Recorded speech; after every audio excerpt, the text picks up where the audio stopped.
The Waltons cast, now and then, 8 funerals, 1 blacklist, and a widower left holding a newborn.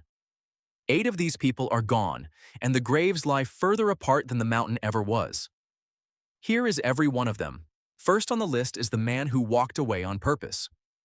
At 25 years old, holding the most recognized young face in the country, Richard Thomas told the producers he was finished, and he had decided it years before anyone thought to ask him. He explained the arithmetic to a reporter at the Montreal Star. 5 years, he said, was long enough to be tied up with one project. Privately, he had worked out something colder. Stay 5 seasons as a series regular, and it would take 10 more years of other work to balance out what the public would decide you were. John-Boy Walton was the eldest son writing by lamplight in a nickel notebook, aching to leave a place he loved.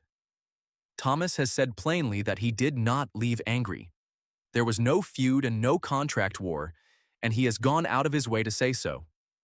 Born in Manhattan to 2 dancers from the New York City Ballet who owned their own school, he was standing on a Broadway stage at 7 years old. The birthmark on his left cheek cost him parts as a boy, and then it became part of the most familiar face on television. He married Alma Gonzalez in 1975 and they had 4 children, including triplet daughters born in 1981. That marriage ended in 1993, and he married Georgiana Bischoff the following year. At 75, he is still working, fresh from 2 years touring the country as Atticus Finch. John-Boy wanted out of a small place. Richard Thomas got out of a small part and then worked for 50 more years to prove it was the right call. Second, the father. 8 years before Ralph Waite was handed the steadiest father in American television, he buried his own daughter. Sharon Waite died of leukemia in 1964. She was 9 years old. John Walton Sr. ran the sawmill, said very little and meant every word of it. Waite came to acting late and from strange directions. He served in the Marine Corps straight out of high school, took a degree at Bucknell, then a master's at Yale Divinity School, and was ordained a Presbyterian minister.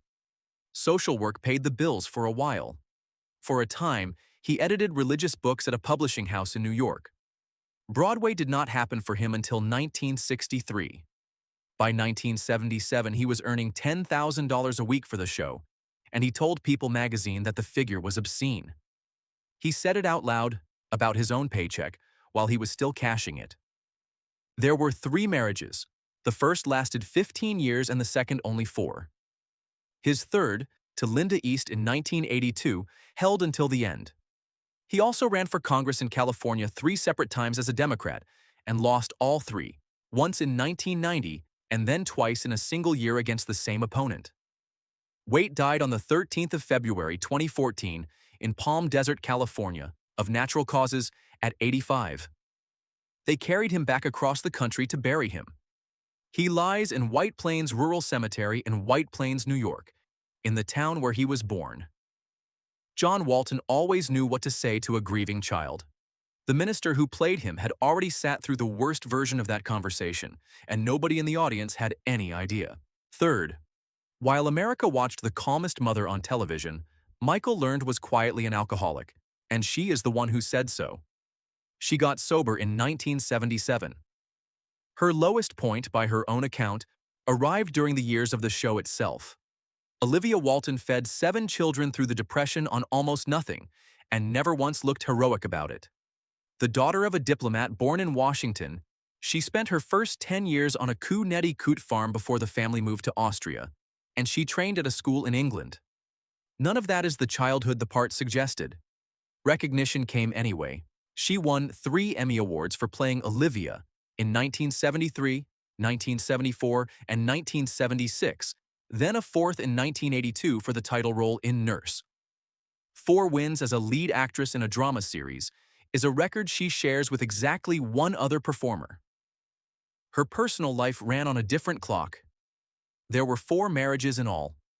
The first, to the actor Peter D.O.H. Nat, produced 3 sons and ended in 1972, the very year the show began. Her last marriage, to a lawyer named John D.O.H.R.T., began in 1991 and lasted until he died in 2025. She is 87 now, and she still takes work when it interests her. Olivia Walton was the woman who held everything together. Michael learned spent those same years quietly coming apart, and then put herself back together with nobody watching. Stay with me, because the man coming up next was thrown out of Hollywood for the better part of a decade before he ever put on the grandfather's hat. Fourth, the grandfather that America wanted was a Communist Party member, driven out of the industry for refusing to testify. Will Geer was blacklisted in the early 1950s after he declined to appear before the House Committee on Un-American Activities. The work stopped almost overnight. For most of a decade, Hollywood treated him as unhireable. Grandpa Zeb Walton was the mischief in that house, teasing his wife and disappearing into the woods. Geer was not pretending about the woods. He held a master's degree in botany from the University of Chicago. In 1951, with almost no film work coming in, he took land in Topanga Canyon and built an outdoor theater there called the Theatricum Botanicum, and beside it, he planted every species Shakespeare ever named. It was a place to work when no one would hire him, and it became a place for other blacklisted actors to work too. Before all of that, he had spent the 1930s organizing labor, touring civilian conservation corps camps with Woody Guthrie. When the blacklist finally cracked, he came back, and he won the Emmy for supporting actor in 1975 at 73 years old. He married the actress Hertu Ware in 1934. They divorced 20 years later and stayed close for the rest of his life, and their daughter Ellen Geer still runs the theater he built. Geer died on the 22nd of April, 1978, in Los Angeles, of respiratory failure at 76. The producers did not recast him. They wrote his death into the story instead. He was cremated, and his ashes were interred in the Shakespeare Garden at his own theater in Topanga Canyon, under the plants he had put in the ground during the years nobody would give him a job. Grandpa Walton stood for every old American virtue. The man playing him had been punished by his own country for keeping his mouth shut. Fifth, in 1992, 2 days after his wife gave birth to their daughter, Eric Scott became a widower. Teresa Fargo died of acute myelomonocytic leukemia. He was in his early 30s and he was holding a newborn. Ben Walton was the practical brother, the one who wanted a business while everyone else wanted a poem. Scott was born Eric Scott Mugat in Los Angeles, the son of a mail carrier, and he was doing commercials as a small boy before the Christmas film that became the series found him. He stayed for 212 episodes every season. About the money, he has been blunt. "We did not get rich from that show," he told an interviewer in 2017, "and none of the children were on a deal that moved when the ratings did." He married again in March of 2000 to Cynthia Ullman-Wolfen, and they had 2 more children between them. His last screen credit came in 2001, and he has not acted since 2011. What he does instead is run a parcel company in Encino, California, called Chase Messengers, and that is what his working life is now.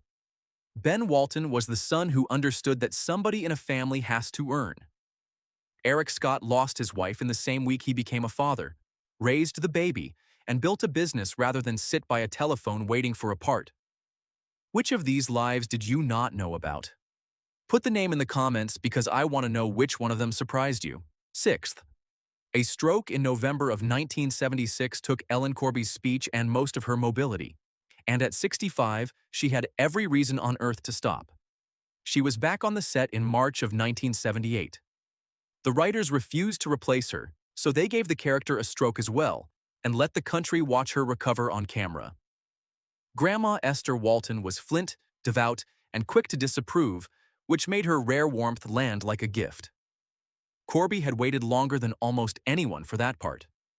Roughly 12 years went by while she worked as a script girl at RKO and Hal Roach Studios, handing pages to other people, often on the Our Gang comedies, before anyone let her act. Then came an Academy Award nomination in 1948 for I Remember Mama. After that, she waited all over again. 3 Emmy Awards eventually arrived for Grandma Walton in 1973, 1975, and 1976, along with 2 Golden Globes. She was in her 60s for all of them. Her marriage to the cinematographer Francis Corby began in 1934 and ended in divorce 10 years later, and there were no children. The person who mattered most in her later life was a friend of 45 years named Stella Lucchetta. She died on the 14th of April, 1999, at the Motion Picture and Television Country House and Hospital in Woodland Hills, the retirement home the industry built for its own. Corby was 87 years old. Her grave is at Forest Lawn Memorial Park in Glendale, California. Grandma Walton ran that household without ever needing to raise her voice. The woman playing her had spent 12 years invisible on a film set before anyone thought to point a camera at her. Seventh, and this one started a small national argument. In 1985, Judy Norton posed for Playboy magazine, and she said openly why she did it. She wanted to shed the goody-goody Waltons image, because 4 years after the show ended, it was still the only thing anyone would let her be. Mary Ellen Walton was the stubborn eldest daughter, determined to be a doctor in a place with no use for the idea. Norton was 14 when the series began, and 23 when it finished, so the country watched her grow up and then refused to let her finish. She had started even earlier, with a film role in 1967 and the Christmas movie that launched the series when she was 13. Off-screen, she was an athlete. She competed in horse jumping. There was also skydiving, skiing, and tennis, and she turned up again and again on Battle of the Network Stars while the rest of the country pictured her sitting on a porch. 4 marriages came and went. The one that has lasted is her marriage to Robert Graves, which began in 2002. She has 2 children, including a son named Devin. At 68, she is still acting and directing, and since July of 2020, she has run a YouTube channel carrying more than 540 videos about the show, interviewing the people who made it. Mary Ellen fought a small town to be taken seriously. Judy Norton has spent 40 years fighting an entire country for the same thing. One more thing before the next name. That man died at 54, on a soundstage, in the same town where he was born. 8th. On the 11th of September 2003, John Ritter was rehearsing a comedy in Burbank when the largest artery in his body tore open. He was taken to Providence St. Joseph Medical Center, in the town where he had been born 54 years earlier, and he died there. On this mountain, he had been Reverend Matthew Fordwick, a young minister learning his job in front of people who noticed everything. Ritter was the son of the singing cowboy star Tex Ritter and the actress Dorothy Faye. He was student body president at Hollywood High. University came next, where he meant to study psychology, switched to theater, and graduated in 1970. Soon after leaving that mountain, he was Jack Tripper, and by 1984 he had an Emmy and a Golden Globe for it. Don Knotts called him the greatest physical comedian on the planet. What happened after his death is its own long grief. In 2008, his widow Amy Yazbek brought a wrongful death action for $67 million against a radiologist and a cardiologist. A Los Angeles jury cleared both doctors of negligence. Other claims settled quietly, for $14 million in total, including $9.4 million from the hospital itself. He left 4 children, and 2 of them, Jason and Tyler, act. His crypt is at Forest Lawn Memorial Park, in the Hollywood Hills, in the Court of Liberty, Gardens of Heritage, Lot 1622, Companion Garden Crypt 2. The Reverend on that mountain spent his scenes learning how to comfort people through sudden loss. His own family had to learn it inside a courtroom. 9th. The boy who became the sound of an American mountain family was born in Blackburn, Lancashire, and his parents carried him out of England when he was 2 years old looking for a healthier climate. Nearly 70 years later, he moved back. Jason Walton was the musical middle son, pulled between the conservatory and the honky-tonk. John Walmsley was faking none of it. An only child, he taught himself piano, guitar, banjo, harmonica, flute, and cello while he was still at school, which is exactly why the music on that show never looked like pantomime. His father sold things for a living. There was no show business family standing behind him. Everything afterwards was music. He toured with Richard Marx in the late 1980s. There were sessions with the Doobie Brothers, with Greg Allman, and with the Beach Boys. He scored television series and released albums across more than 20 years. Separately and improbably, he was the voice of Christopher Robin for Disney. In 1979, he married Lisa Harrison, who had played his girlfriend on the show. They had a daughter, Brighton, and they divorced in 2008. He married Marion that same year. At 70, he lives in Cornwall, England. Jason Walton spent 9 seasons trying to leave the mountain for a music career. John Walmsley got the music career, and then went home to the country he had been carried out of as a toddler. Number 10 was, in real life, one of the most financially secure people on that call sheet, and almost nobody knew it. While he played the shopkeeper on the poorest street in television, Joe Conley was running 3 real estate agencies across the San Fernando Valley. He had started that second career in 1961 and never let go of it. Ike Godsey ran the store that doubled as the post office, the telephone exchange, and the mountain's entire news service. Conley came home from military service in Korea and started acting around 1950. He played Ike in 172 episodes, then wrote a memoir about it in 2009 and called it Ike Godsey of Walton's Mountain. His family life came in 2 chapters. From a first marriage came a son, Kevin, and a daughter, Julie. A second marriage to Louise Ann Teachin in 1969 lasted the rest of his life and brought 2 more daughters, Erin Elizabeth and Jana Lynn. Dementia took him slowly. He died on the 7th of July 2013 at 85 in a care facility in Newbury Park, California. There was a memorial service at a Catholic church in Westlake Village 6 days later. Then came a private cremation, and his ashes were scattered at sea. There is no cemetery to visit and no stone anywhere with his name on it. Ike Godsey was the man who always knew where everybody on that mountain was. Joe Conley is the one member of this cast you cannot go and find. 11th. Mary Elizabeth McDonough has lupus, and she believes she knows exactly where it came from. She has written and spoken publicly about silicone leaking from breast implants, and about the years of being told, from childhood onward, how a girl on camera is supposed to look. Erin Walton was the middle daughter who wanted a bigger life than the mountain was ever going to supply. McDonough was 11 when the show began, and 20 when it ended. 213 episodes of growing up in public. She came from a working-class Catholic household in Northridge, the third of 4 children of a Navy veteran from Nebraska. Nothing in that upbringing prepared her for any of it. She's been the most direct member of the cast about money. In her 2011 memoir, she wrote that the production company was cheap, and then she made the comparison plain. A boy her own age on a rival family show, she wrote, made more in his first year than she did in her 6th. There was a marriage in the late 1980s, a daughter named Sydney, a divorce some years after that, and a second husband in her 50s. All of it turned into work. She became founding president of Lupus LA, and she campaigns now on body image and on what cosmetic surgery can cost a woman. Erin Walton was the pretty one, and the writers rarely gave her much beyond that. Mary Elizabeth McDonough has spent her adult life explaining what being the pretty one actually does to a person. If you have got this far, subscribe. 5 more people are coming, and one of them has no recorded resting place at all. 12th. She played a woman still waiting, at 70, for a suitor who was never coming back.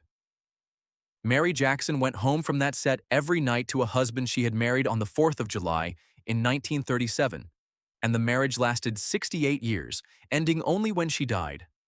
Emily Baldwin was one of 2 elderly sisters who quietly distilled their late father's recipe and served it as harmless refreshment. Jackson took the long road. She graduated from Western Michigan University in 1932, taught school for a while, then went back for a fine arts program and worked summer stock in Chicago. Broadway came eventually, then came years of touring the country in plays. Her screen career did not begin until 1950, when she was already 40, and she did not become a face anybody recognized until she was 61. One part got away, and it was a large one. She was the original choice to play Alice Horton on Days of Our Lives. The role went to Frances Reed instead, who then held on to it for decades afterward. Jackson died on the 10th of December 2005 in Los Angeles of Parkinson's disease. She was 95, and she had celebrated that birthday 2.5 weeks earlier. They took her back to Michigan, and she was buried at Oak Grove Cemetery in Milford, the town where she was born. Emily Baldwin never got her man.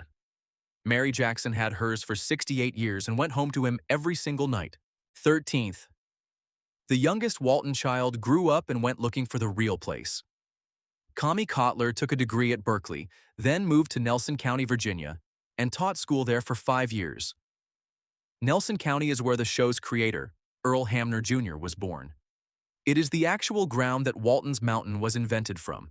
Elizabeth Walton was the baby of that house, 7 years old when it started and 15 when it ended. Cotler is one of the very few child actors of that era who simply left, cleanly, and built something else entirely. After Virginia, she returned to California in 2001 and taught 9th grade. She became co-director of a charter school. Then she became the founding principal of Environmental Charter Middle School in Los Angeles County. And in 2007, she started her own education consultancy. On the subject of residuals, she has been cheerfully honest. "They are never enough to live on," she wrote in 2020, "but always a nice surprise when they come in the mail." She married Kim Howard in 1994, and they have 2 children. At 61, she is the youngest survivor of that family by 3 years. Elizabeth Walton was raised by a fictional Virginia mountain community. Cotler went and taught in the real one schools. 14th. Widowhood arrived for Helen Kleeb in 1950, when she was 43, and the part that made her face familiar did not arrive for another 22 years. In between, she taught drama at a college, because the acting work had dried up and something had to pay. Mamie Baldwin was the elder of the 2 sisters, keeping their fathers still running as a genteel family tradition. Kleeb had come in through an unusual door. She trained at a conservatory of music in Portland, Oregon, and began acting in the late 1920s, which is also where she picked up her first radio experience. Radio stayed with her for years. At the close of the 1940s, she was doing voices on a detective serial called Candy Matson. Her first husband, John Gerald Prendergast, whom she married in 1937, gave her a son named Tom. After his death, she rebuilt, and in 1959 she married Elmer Garrison. She was 65 when the show began and 74 when it ended, and she kept working until 1997. 50 years of screen credits. She died in Los Angeles on the 28th of December 2003 at 96. Her grave is at Holy Cross Cemetery in Culver City, California. Mamie Baldwin was a sheltered woman who had never had to survive anything. Helen Kleeb buried a husband at 43 and went straight back to work. 15th on this list is the one you will find almost nothing about, and that is precisely the point. David W. Harper walked out of the industry after 9 seasons and has kept his life private ever since. No public record of a marriage exists. There are no interviews about his childhood and no memoir. He turns up at a reunion occasionally, and then he goes home. Jim Bob Walton was the tinkerer, the boy under the car with a wrench and an idea. Harper was born in A.B. Olean, Texas, to an actor father named Paul Harper, and he was working before he was 10. Cast in the Christmas film as a young boy, he stayed with that family for the whole run. Afterwards came the miniseries The Blue and the Gray, and small parts in films including Fletch. Then he stopped. He painted scenery in Los Angeles. For a while he worked at the messenger service owned by Eric Scott, the man who had played his brother for 9 years, driving parcels around the city. Later he went back to school to study business. He is 64 now, and he is not in show business at all. Jim Bob was the Walton nobody ever needed to look at. David W. Harper arranged his entire adult life so that nobody would. Last. At 15 years old, Ronnie Claire Edwards was working a traveling carnival as the assistant to a knife thrower. She stood against a board while a man threw blades at her for money, and decades later she took the title of that job and put it on her memoir, which she called The Knife Thrower's Assistant, Memoirs of a Human Target. Corabeth God C. was the storekeeper's wife who put on airs the mountain could not afford. Daughter of an Oklahoma City lawyer and a schoolteacher, Edwards played melodrama in a Montana mining camp opera house long before she came near a camera. She won 3 Dramalog Awards for stage work in Los Angeles. There were musicals she co-wrote and a cookbook she published. Her career ended with a door closing. She retired from acting after a network declined to broadcast a finished series she had made in 2008, and she never went back to it. What she did instead is the best part of her story. She sold her Los Angeles house to the bass player of the Red Hot Chili Peppers, moved to Dallas, bought a Catholic church built in 1911, restored it herself, and lived inside it. Edwards died in Dallas on the 14th of June 2016, at 83. of chronic obstructive pulmonary disease. A service was held in Oklahoma City 11 days later. Where she was finally laid to rest is not recorded anywhere in public. For a woman who spent a lifetime on stages, the final page is simply blank. Corbett spent every episode pretending to be grander than she was. Ronnie Claire Edwards had already lived a life far too strange to need the pretending. A Topanga garden, a Michigan cemetery, a crypt in the Hollywood Hills, and somewhere out on open water. That family never lived anywhere near each other.